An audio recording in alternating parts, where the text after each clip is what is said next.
You ask Tiger to solve. This deals with linear equations with one unknown. The final result is x equals 98. Let's solve it step by step. Group all constants on the right side of the equation. Subtract 8 from both sides. Group like terms. Simplify the arithmetic.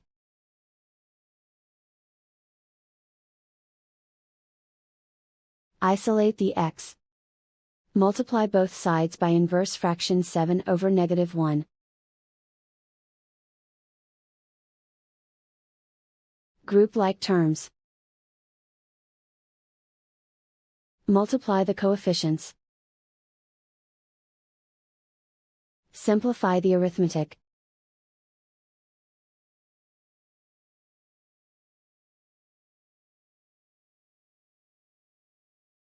And so the final result is x equals 98.